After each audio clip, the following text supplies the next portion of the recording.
So top right, pretty good hand to 3-bet bluff. I think with my 3-bet frequency, I don't think we have enough history for me to not want a 3-bet bluff.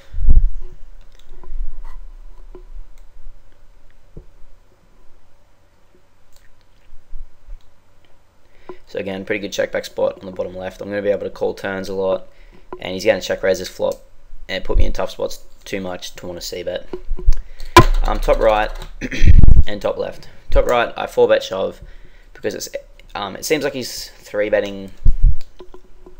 Well, I think he's definitely 3-betting wide enough for this to be a plus EV shove. I should have enough fold equity. I do have a blocker to his ace jack, ace king, ace queen, and pocket aces hands.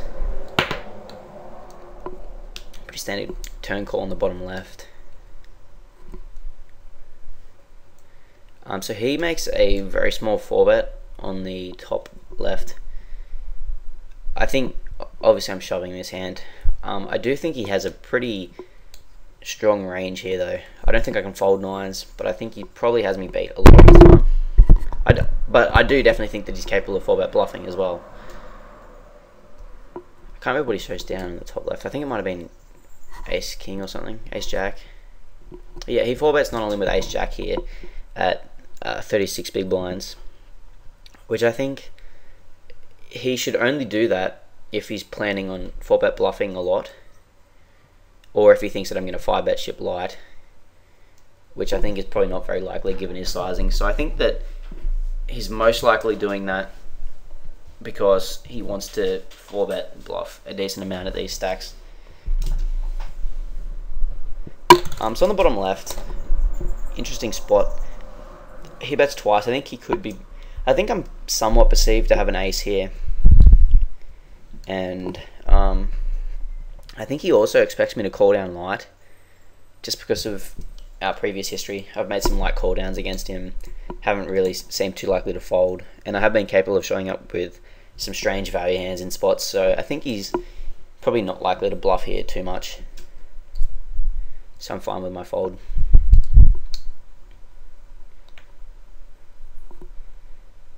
So 5-2 off, we're starting to get shorter. I fold more buttons the shorter I get because it's easier to exploit with 3-betting and 3-bet shoving.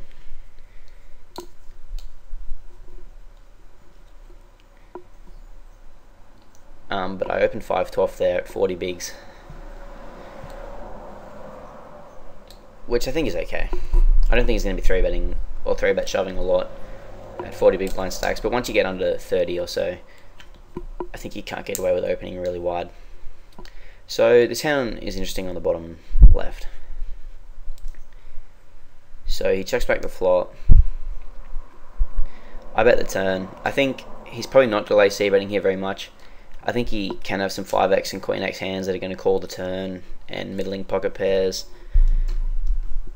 I think he calls his turn a lot, in fact. I think he's going to c-bet like most of his air on this board, given his c-bet percentage.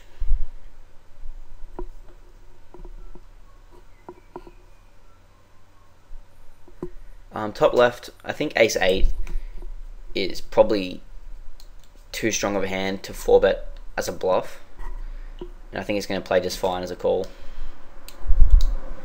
Okay, so on the river on the bottom left, it's an interesting spot because I don't think he ever perceives me to have a 5 unless it's like queen 5, king 5, pocket 5s, 5 deuce suited. I don't think I really have many 5s in my range here, because if I had a hand like jack 5 suited, I would probably just check the turn. I wouldn't bet. So I do decide to overbet here because I think that his range is comprised of mostly bluff catches, and my range looks really strange for me to overbet here when I rep so little for value. So I expect him to potentially look me up light. So on the top left, I flat a c-bet on this board. Again, I'm protecting my range here because when I call this flop, I'm going to have a lot of 8x and jack x hands. And I wouldn't really be raising this flop as a bluff, so I don't really see the need to be raising it for value.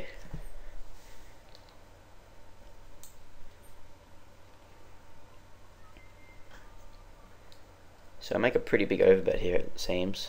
355, yeah. So the top left spot's interesting. I think shoving and flatting are our options. I do decide to flat because I think that most of his value hands at bet the turn, like all of his worst two-bet hands and stuff like that, are going to shove the river anyway on the majority of runouts. And I think that if he is bluffing, he will continue on rivers a decent amount, because I do look a lot like I have a king queen or queen jack, jack 10 type hand when I call the turn. So I think calling the turn and then calling the river is probably going to be a better line on the top left.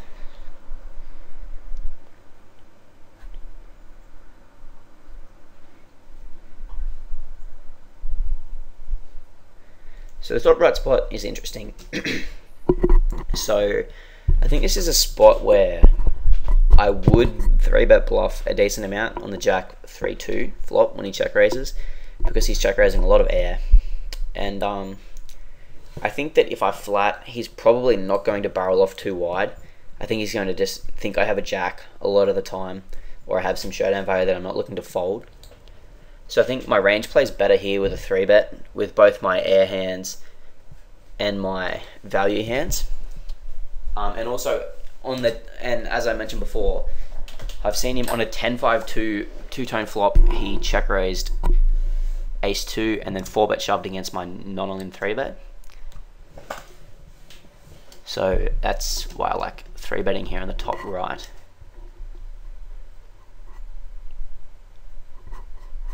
River on the top left is pretty bad. I contemplated shoving for value. However, I just don't think there's anything worse that he's going to call. I think he would have to. I think that he doesn't bet a jack on the turn. If I think he bets a jack on the turn, then there's more merit to shoving, because I could rep miss spades or like I miss 10-9. But because I think he checks a jack on the flop or the turn, probably the turn, I think that shoving would be too thin for value. So I just check.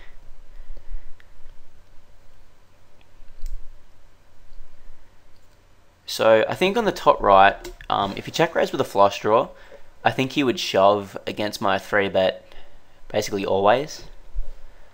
So I'm not worried about the spade turn, the club turn. From an equity standpoint, I don't think that it puts his range ahead of mine or anything like that. I'm just worried about what hands I can actually get value from with a bet. I did decide to shove in case he flatted a jack, like a check raised the flop and then flatted a jack, which I definitely think he's capable of doing. I think he shoves some jack X combos, but I think he also flats probably a lot of them. And he does end up having jack 8 on the flop.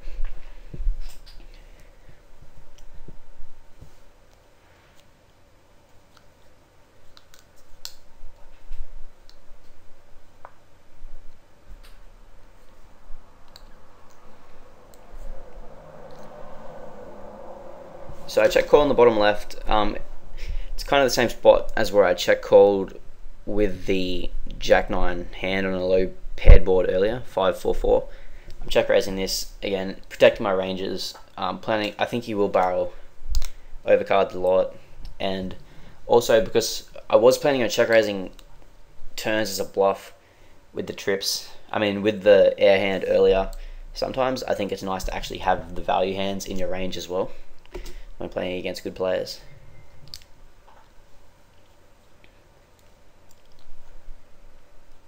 So on the top right, he does show up with jack 8, which he check raised the flop with.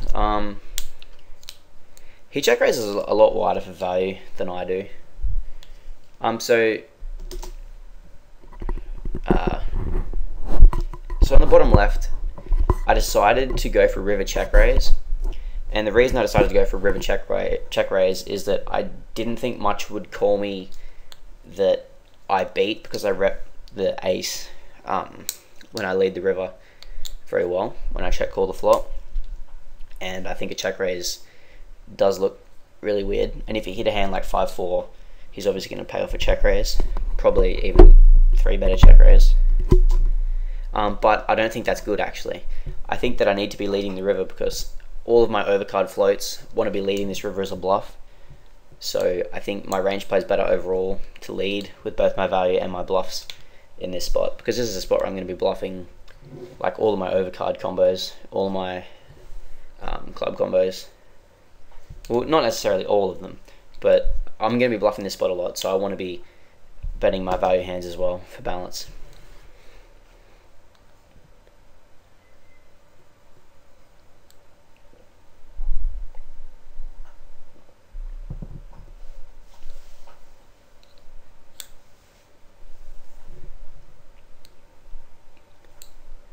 So on the top left, I see bet. I think if the board was maybe a little bit more connected, like 9, 6, 7, or if the board maybe had like a flush draw on it, I would be checking back here with my weak top pair to avoid getting check raised and getting in difficult spots on later streets, and to strengthen my check back range. But on this board, I think it's going to be a C bet. I think he's going to call me with 2x and 4x and ace highs and king highs.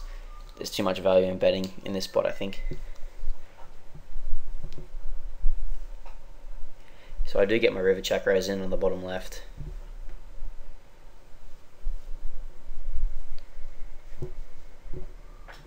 And I believe he folds to it.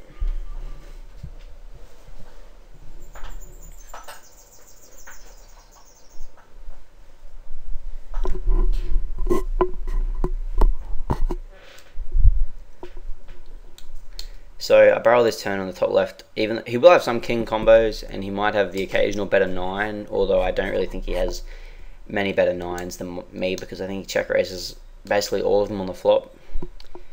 I think this is a this is a turn where I'm perceived to bluff a lot of hands. So I think he's going to call me again with 2x and 4x hands.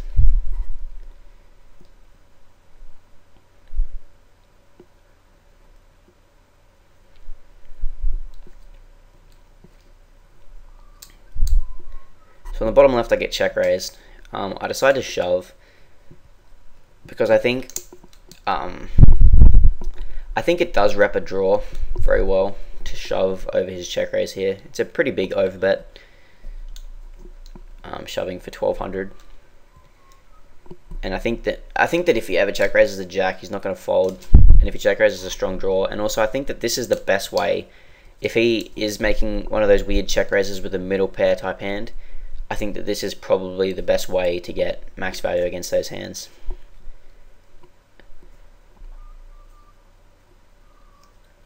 So check call on the top left. I think my king high definitely has enough showdown value.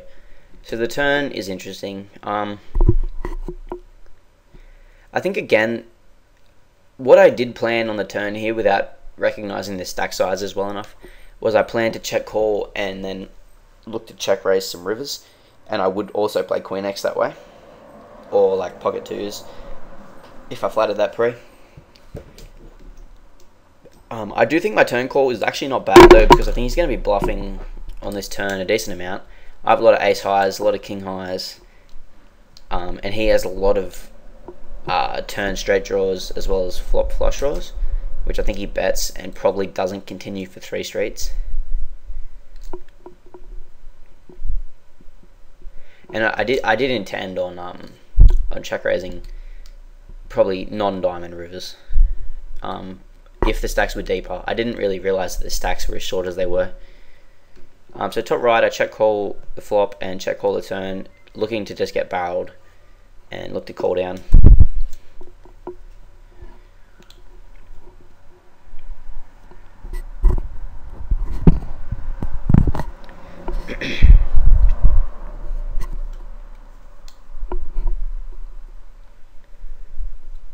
So it's interesting that he bets king high on the turn there.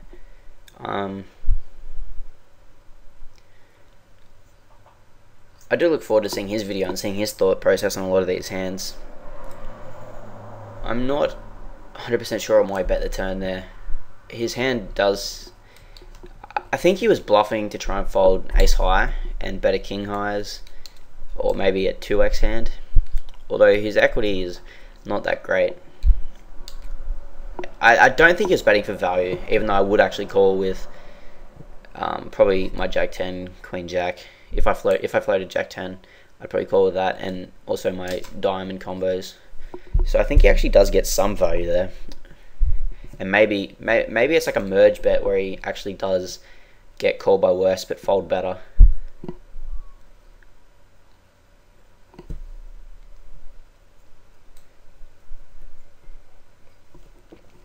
So ace-7 is kind of around that cutoff. Ace-8's kind of close as well, where I decided to flat the ace-8, but now I 4-bet the ace-7. I think probably 4-betting something like ace-2 to ace-7, and then flattening the middling aces, and then 4-betting the top ones for value is probably a pretty good way to go about it. Ace-X is a pretty good hand to 4-bet bluff because, as I said before, I have the card eliminators, or blockers, some of his value range. So bottom left, I think I've definitely got enough stack to induce 3-bet shoves at these depths. If we were much shorter, I'd just open jam though a lot of the time. So bottom left, top left, sorry, is an interesting hand. I believe he goes bet check bet on the river here. So we have seen him make some like mergy thin value bets on the turn. And so I think he bets all of his kings on the turn. He probably bets his 7s. I think he bets a lot of his straight draws on the turn. So it's actually like really hard to define his range on the river here. I think that he would think that I lead a king on the river, so he would bet with a queen here. I do think my range looks kind of weak, but my range also looks like a lot of showdown value. So it's kind of a leveling spot, and I'm not really sure. It depends on his bluffing frequencies and stuff here, which is something that, I mean, we've barely had any spots where he's c-bet and check the turn, so I don't really have any info. I can't even remember what I decided to do here.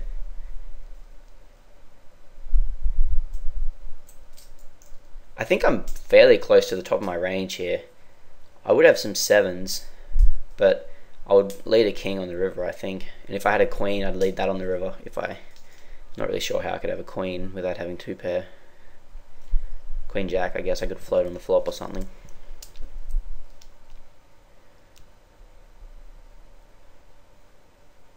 So I did fold, which I think is fine,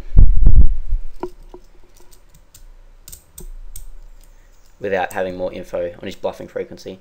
And it would be a kind of strange spot to bluff as well for him. I think he probably expects me to expects me to call the bet check bet line, because my range there has a lot of showdown value. But it's very much a leveling spot.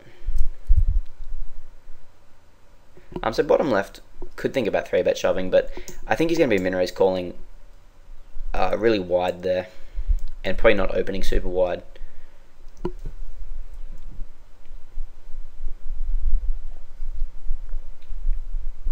It's interesting that he 3-bets to 140 on the top right, when he's been doing 120 so far. He does change his sizings a lot.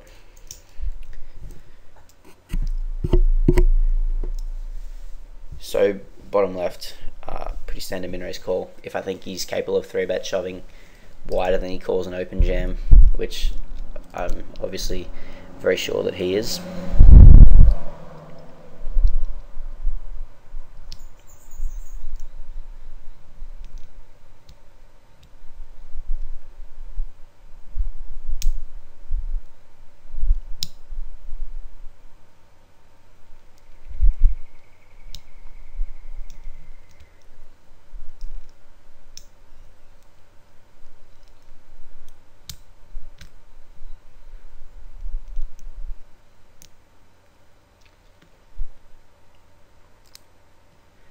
So flat king 9 pretty standard. I decided to check raise the flop here.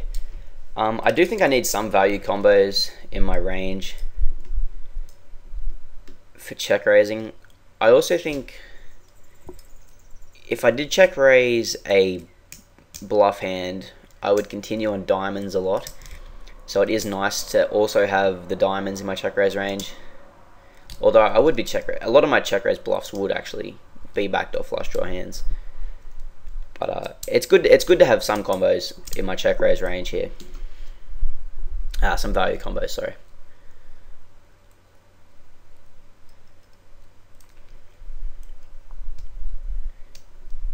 Also, I think that game flow wise, because I've been check calling so many of my strong hands, I think that he is less likely to give me respect for a check raise, which is another reason why I do it. So the turn comes in 8. I think that even though I'm like fairly confident that I have the best hand here a high percentage of the time, I decide to check the turn because the turn is obviously better for his range than mine. I think he bet calls like all of his 8x combos on the flop, and I think that because of that, if he floated the flop, he did time bank a bit on the flop there. I think that he could have been thinking about our previous history and that I've been check calling my strong hands mostly, and so I think that he might be floating the flop with overs or even just a really wide range. And I think also all of his draws, I think, will bet the turn when check to. He'll obviously bet his 8x as well, but we might even lose less by check calling the turn against his 8x hands, and we do allow him to bluff, where I think if we bet, he's probably not going to bluff as much. So bottom bottom left, I've seen him 4-bet to 270 with value hands before, over my 133 bet, which is my standard. I've seen him 4-bet with pocket 8s and ace king, I believe, to 270.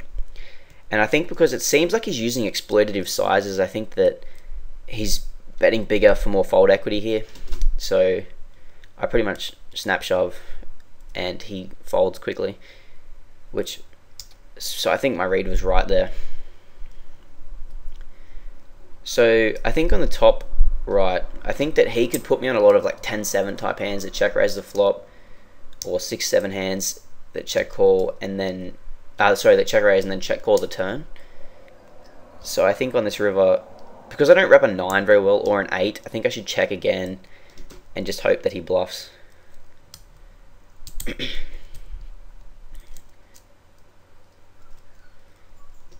But he does give up.